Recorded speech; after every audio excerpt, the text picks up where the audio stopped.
eu vou falar do tema, mas eu queria perguntar para vocês, o que é indignação? Quando é que você fica indignado? Quando você vê um brutal ato de injustiça.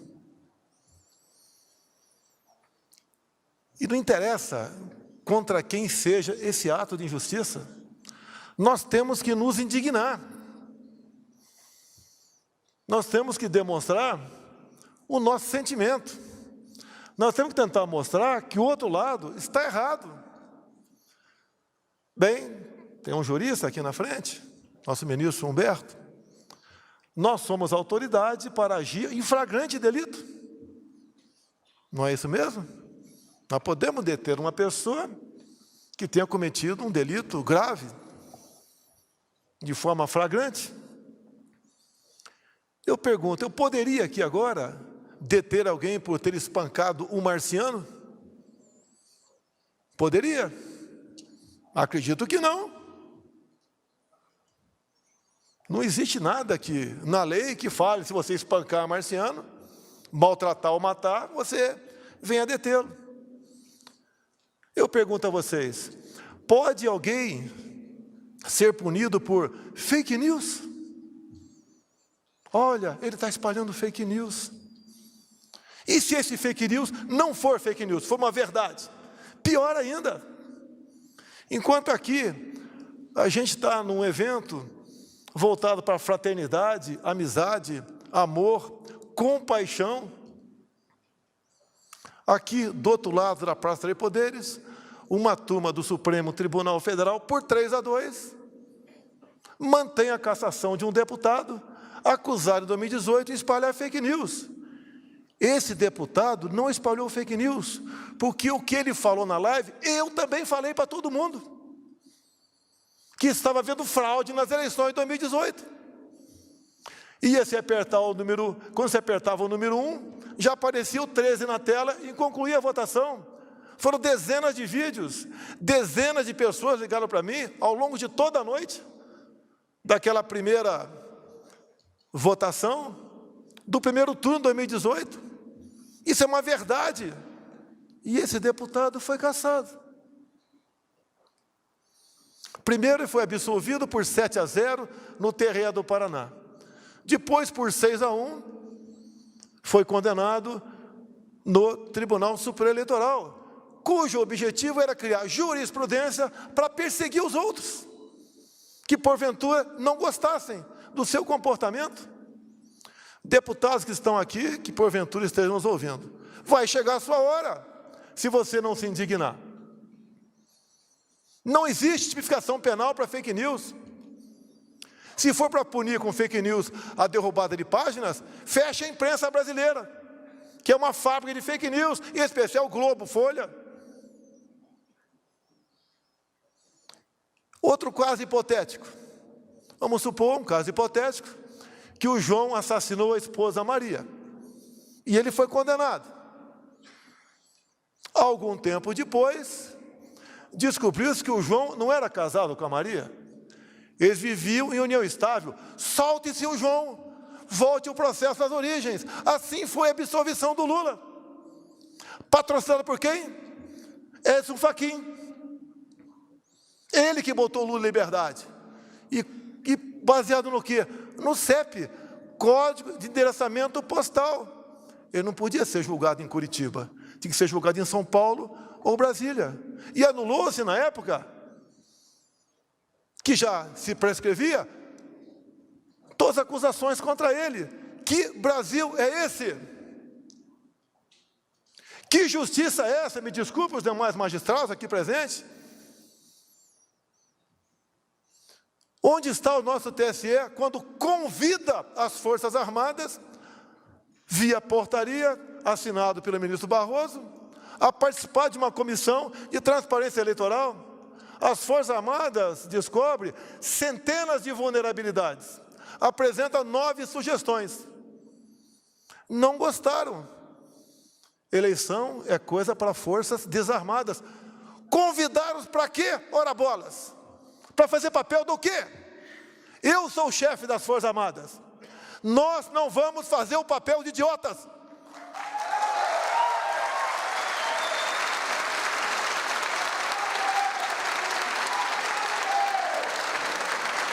eu tenho a obrigação de agir. Tenho jogado dentro das 4 linhas. Não acho uma só palavra minha, um só gesto, um só ato, fora da Constituição. Será que 3 do Supremo Tribunal Federal, que pode muito, pode continuar achando que pode tudo? Eu não vou viver como um rato. Tem que haver uma reação. E se a população achar que não deve ser dessa maneira, preparem-se para ser prisioneiros, sem algemas. O ministro que solta o Lula é o mesmo que está à frente do Tribunal Supremo Eleitoral, dando as cartas como dono da verdade. O que ele fez essa semana que passou? A política externa é minha e do ministro França, do Itamaraty. Ele convida em torno de 70 embaixadores, e eles vão lá para dentro do TSE, e ele, de forma indireta, ataca a presidência da República, como homem que não respeita a Constituição, que não respeita o processo eleitoral, que pensa em dar um golpe, e conclui de forma indireta. Acabou as eleições, e imediatamente seu chefe de Estado deve reconhecer o ganhador das eleições, para que não haja qualquer questionamento junto à justiça. O que é isso, senão um arbítrio, um estupro à democracia brasileira? Para mim é muito mais fácil eu estar do outro lado. Muito mais fácil, Antônio de Paula, Carla Zambelli. Muito mais fácil. Tem a família toda perseguida, até a esposa processada. Canalhas!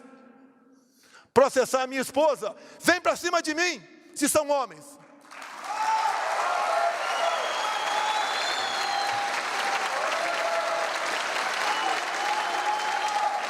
Eu sou suspeito para falar de parentes ao meu lado. A minha esposa, pelo que eu vejo, pelo que eu sei, é uma pessoa discreta, que trabalha pelos menos favorecidos, por pessoas com deficiência, aprendeu Libras, dá exemplo, porque participa ao lado da ministra da Mulher, no Dia das Mães, no horário das 20h30 da noite. Ela é processada. O que querem com isso? Essa questão, julgada agora há pouco por 3-2, o ministro Alexandre de Moraes falou, temos jurisprudência em cima do Francisquini para caçar registros e prender candidatos que, porventura, duvidem do sistema eleitoral. A dúvida, o debate, faz parte da democracia. Onde não há debate, há ditadura. Nós confiamos nas máquinas? Eu confio nas máquinas. Não confio em quem está atrás das máquinas.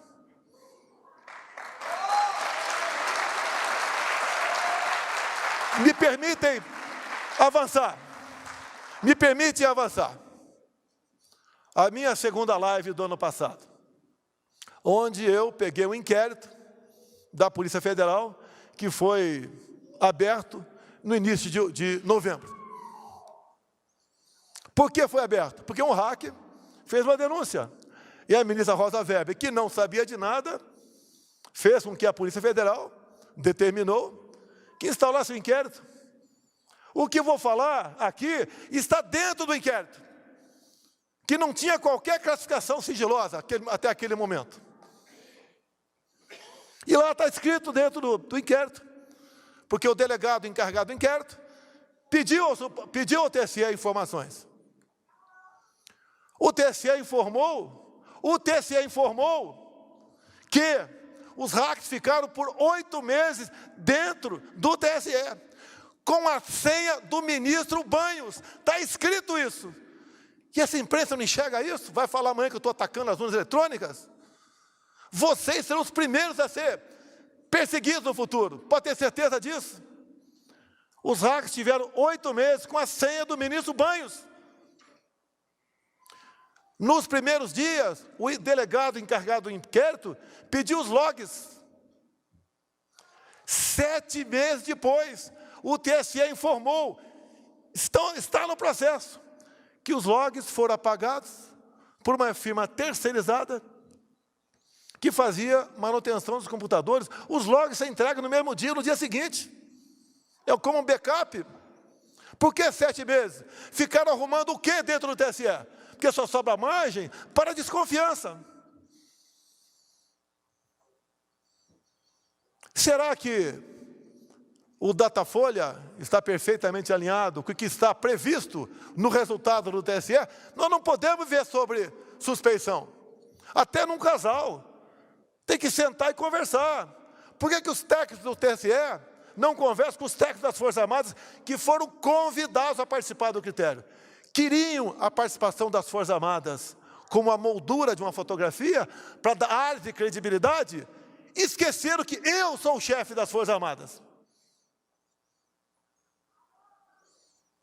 O que queremos no nosso Brasil? Ganhe quem ganhar as eleições. Eu entregue a faixa. Numas eleições limpas, democráticas e auditáveis.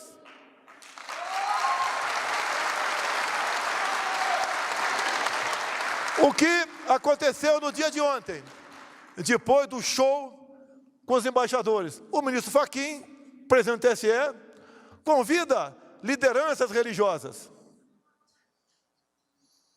E o título do convite era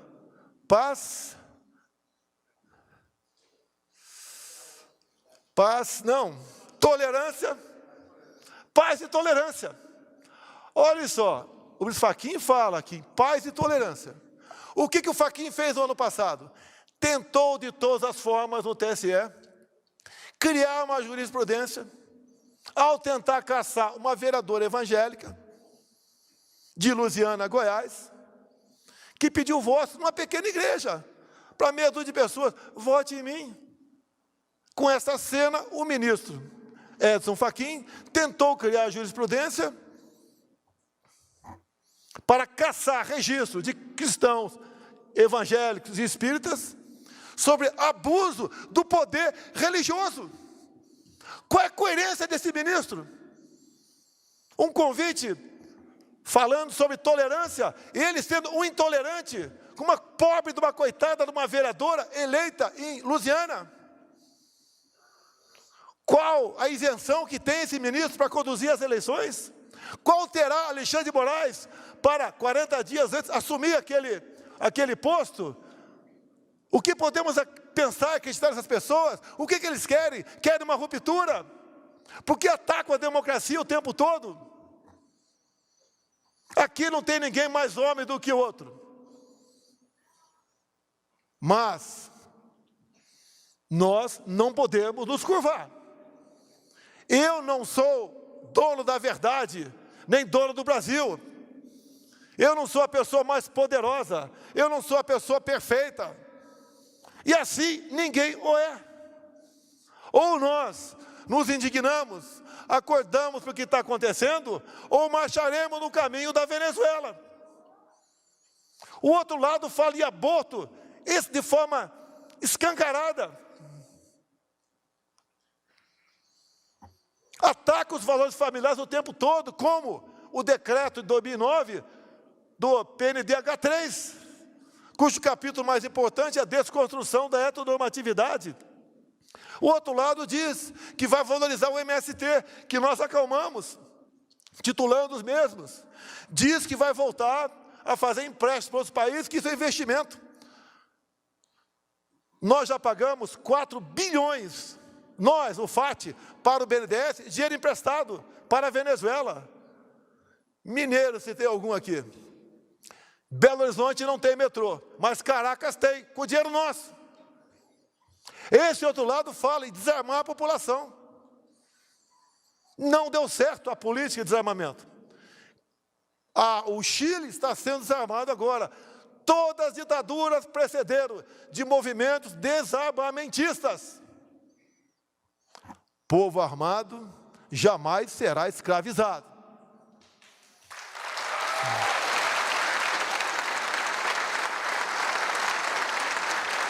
Ninguém desarma o povo americano. Não adianta aparecer por lá alguém com espírito ditador, que não vai dar certo.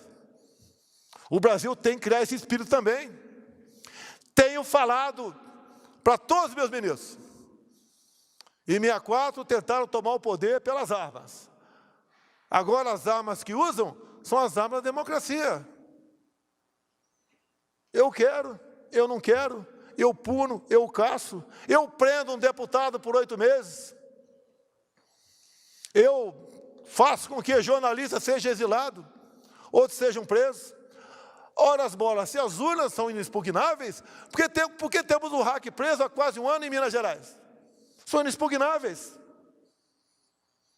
O que se espera de um país que age dessa maneira? Eu não estou dizendo que há fraude, mas há suspeita. Temos que dissipar essa nuvem da suspeição. Não podemos viver dessa maneira. Metade do meu tempo eu tomo para me defender de acusações do outro lado da Praça dos Três Poderes. Como agora, uma ministra me dá 10 dias para explicar como anda a população de rua do Brasil. Agora, Alexandre de Moraes, novamente, qual é o teu plano para defender os Yanomamis? Se eu perguntar para ele qual o tamanho da área Yanomami, duvido que saiba. Olha, se foi demarcado, porque não podemos estar lá dentro. É o tempo todo aceitando ações propostas por partidos que não tem mais que meia dúzia de representantes. As coisas mais absurdas acontecem. Como, por exemplo, começamos a fazer um contorno numa reserva indígena de 190 quilômetros aqui em Mato Grosso, onde que passando pela reserva seriam 110. E pela reserva pode passar, mas não pode asfaltar a estrada. E a estrada é intransitável, grande parte do tempo, tendo em vista os atoleiros. Vamos fazer um contorno de mais 80 quilômetros. Cada safra, 2.000 caminhões bitrens passam por essa rodovia, que agora vão andar mais 80 para ir, mais 80 para voltar, com o preço do diesel que está aí nas alturas. Mas a justiça diz, não pode asfaltar a reserva indígena. E agora, para concluir, que eu gostaria de falar 1 hora com os senhores, desde que os senhores não fossem embora, obviamente. Está o Supremo discutindo marco temporal. O que é isso? Já temos no Brasil uma área, tamanho da região sudeste, demarcada como terra indígena. Uma nova interpretação quer dar um artigo da Constituição. E quem quer dar essa nova interpretação? Ministro Fachin, marxista-leninista, advogado do MST. Votou depois o Cássio Nunes, 1-1. Agora está com o ministro Alexandre de Moraes. E eu tenho falado, se um novo marco temporal for aprovado, além de uma área, tamanho da região sudeste, já demarcada como terra indígena, teremos outra área, tamanho da região sul, que pela localização geográfica dessas centenas de terras indígenas, teremos uma outra área também, tamanho do estado de São Paulo, como terra indígena. Acabou a economia brasileira do agronegócio. Acabou a nossa garantia alimentar. Acabou o Brasil. O que eu faço se aprovar o marco temporal? Tenho 2 opções. Entrega a chave para o ministro Supremo, ou digo, não vou cumprir.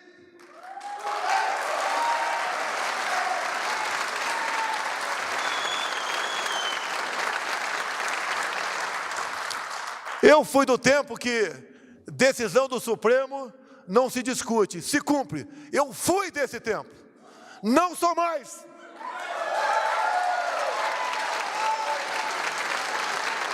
Certas medidas saltam aos olhos dos leigos. É inacreditável o que fazem. Querem prejudicar a mim e prejudicam o Brasil. Para onde vai a nossa pátria? Como está o Brasil pós-pandemia, e mesmo com essa guerra, estamos bem, levando-se em conta a maioria dos outros países do mundo. Para onde queremos ir? Porque essas decisões não têm um diálogo, não tem um convite para nada. É só pancada, pancada, pancada o tempo todo. Querem a volta daquele cara que roubou o país, o cara responsável por maior ato de corrupção da Via Láctea. Quer isso de volta? já loteou todo o futuro ministério, o outro lado, inclusive as 2 vagas para o Supremo Tribunal Federal. Cristiane, quando se fala em aborto, que nós somos contra, primeiro, eu conheço o parlamento, não vão aprovar uma proposta nesse sentido lá. Se aprovar, tem o poder de veto aqui. Mas quem aprovou o aborto na Colômbia foi a Suprema Corte colombiana. Vocês acham que aquele cara voltando, botando o advogado do PT lá, o Zanini, e outro indicado por esse, né, que está fazendo miséria do TSE, vai botar que perfil de gente lá? Não adianta o André Mendonça pedir vistas, que ele é um evangélico. Vão passar o trator em cima dele. O que vão fazer com a nossa pátria? Olha o que está sendo feito via Assembleia Constituinte no Chile. Um país estava redondinho na economia, que crescia no mínimo 5% próximo disso, todos os anos. Olha para onde foi. E olha que lá o voto é no papel. O outro lado ganhou porque o pessoal, né, resolveu se acomodar. Eu sou isentão, eu sou limpinho, uso talco pom-pom. E não foi votar. Agora estão fazendo um movimento de rua. Fora presidente do Chile. Aí aqui, as andanças minhas pelo Brasil, não é no local onde eu vou, que tem 1.000, 2.000, 5.000, 10.000 pessoas. Que ali pode falar, a gente é simpático a ele. Mesmo sem ter um ônibus parado na periferia, né? Mas ao longo do percurso, como o povo nos trata, a mim e aos meus ministros. O outro lado não consegue sair às ruas.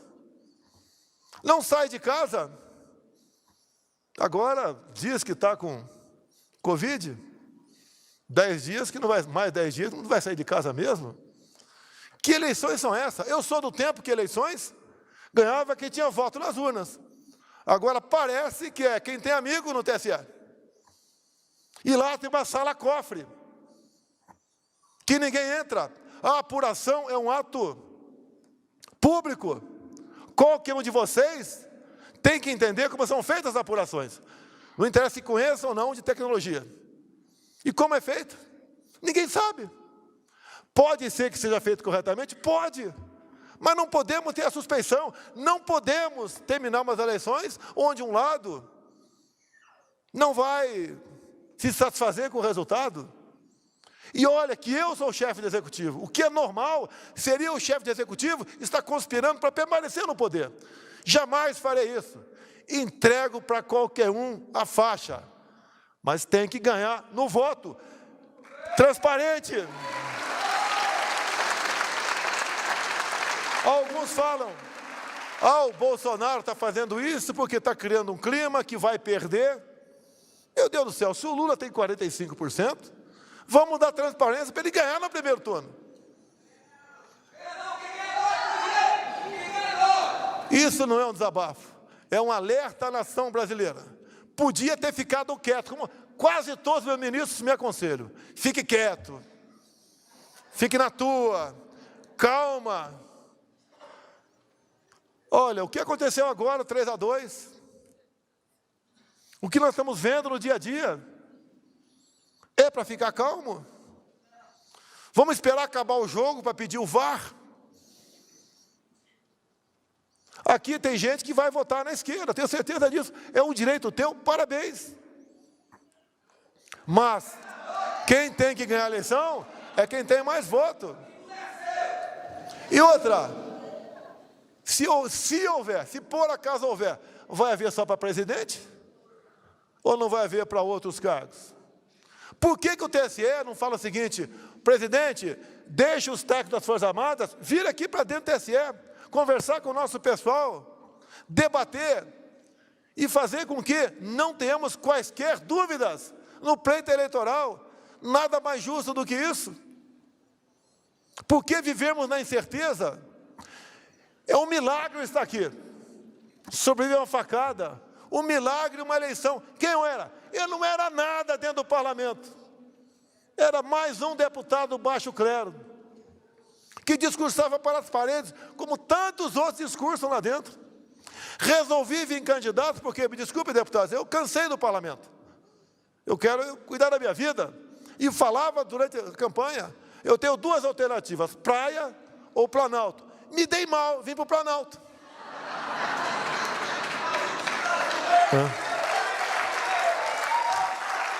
Mas eu entendo. Aqui, Otônio, a gente não pode medir a fé. Medir a minha com a tua. Não tem uma fita métrica para isso. A fé está dentro de você. Ou você tem, ou você não tem. Eu aprendi uma coisa ao longo da minha vida. Sou católico, já li a Bíblia toda quando estava na fronteira. Naquele tempo não tinha energia elétrica lá, não tinha celular. Então tinha mais tempo para a família, para ler a Bíblia. E o que eu aprendi, Otônio? O que for possível fazer, que você faça. O que for impossível, bote nas mãos de Deus. Eu entendo que é dessa forma que devemos agir. E concluo mais uma vez. Não sou mais homem que nenhum dos homens que estão aqui. Somos iguais. Quando tiver o ponto final para cada um de nós, o nosso destino é o mesmo. Se ninguém enterrar, o urubu vai comer. Nada temeis, nem mesmo a morte, a não ser a morte eterna. Parabéns a todos da Secretaria pelo brilhante trabalho que fazem. Não queremos que pessoas que estão vivas na memória de nós voltem a ocupar lugar que já ocupou a Damares, que ocupa atualmente a Cristiane. Muito obrigado a todos vocês.